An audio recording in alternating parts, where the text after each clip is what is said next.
I have a very strong opinion about this article. Game designer says developers would be more candid if gamer culture wasn't so toxic. Okay.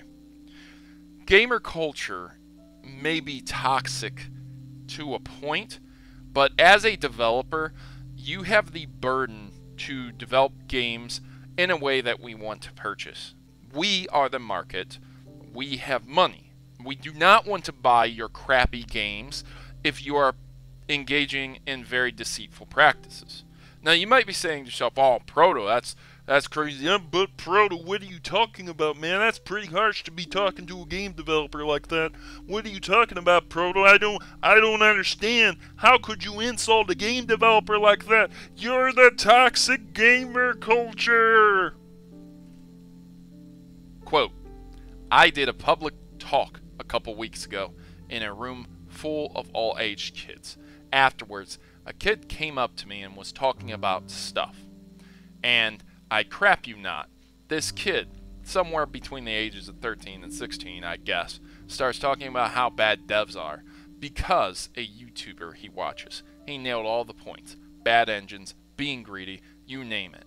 I was appalled. All through this article, this developer talks about deceitful developmental practices that are used, shortcuts that are used in game development. Either this guy doesn't know how to word things properly, or he's literally talking about why gamers are so toxic. Developers, you did this to yourselves. You sit here and you listen to cultures and people that do not buy your games. Whenever there's an insult, whenever there's something that triggers a fan base, like, do you guys remember when Bungie removed the gauntlets because it had an insulting slur word on the side of them, which subjectively wasn't insulting? Do you guys remember when Nintendo removed the Splatoon gesture that would upset people in Mario Kart 8? These things get removed because they're stupid.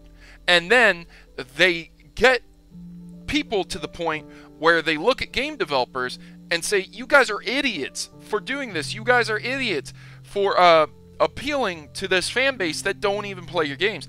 And then, on top of that, microtransactions get added in, chunks of games get cut out as forms of DLC, and then you developers come out and talk about, oh, we would be more candid if people didn't harass us.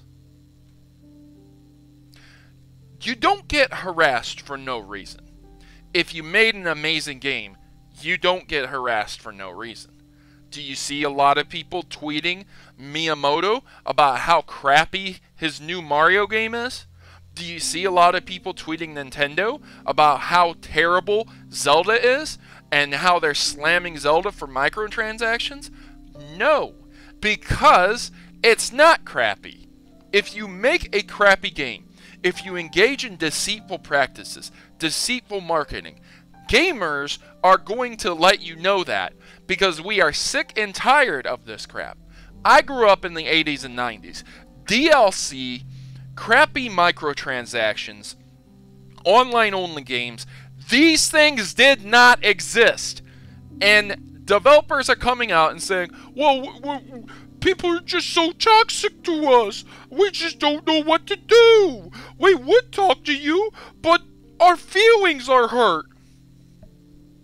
I'm a YouTuber. I deal with toxicity on a daily basis.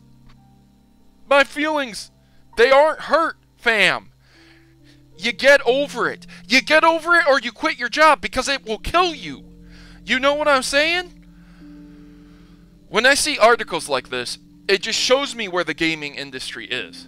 They want an echo chamber where they get no feedback whatsoever that might make them feel bad. They want a place where the feedback they get is 100% nothing but honest. And I've talked about toxic comments in the past. I've talked about toxicity in the past. But you really can't make the comparison for YouTube videos versus game development. Because a lot of YouTubers out there aren't throwing in microtransactions, throwing in DLC packages. A lot of YouTubers They aren't engaging in very deceitful marketing tactics. But developers, game companies, you are. And this is why you get a toxic fan base. So either hire someone to look through the comments who is a complete third party to say, okay, this comment's pretty toxic, this one's pretty toxic, oh, this is good feedback. Write down the one that's good feedback and move on. Report and move on. Toxicity only affects you if you let it. Toxicity only affects you if you read it. I get so many crappy YouTube comments, you just either report and move on, or you ignore it, or you quit, as I said before. So there you go, ladies and gentlemen. You can read over this article too. Basically, it just seems like a pity party to me, and I'm not going to have any mercy, because, come on, man. You're developing a video game, and there's been plenty of times where developers have completely lied to people who buy their games. Do you guys remember Fable? How many broken promises were with that game, eh? And there's been plenty more since then. So, I've been your host, Protomario, and I'm signing out. Hope you guys enjoyed the video. Please leave me a like if you did, and if you didn't like the video, leave me a constructive comment down in the comment section below. You can be toxic all you want, but once again, just report and move on if you see toxic comments. That's all I can say, and that's the only advice I can give you. You guys have yourselves a great day. I've been your host once again, Protomario, and I'm signing out. As always, good gaming. God bless, and thank you for watching.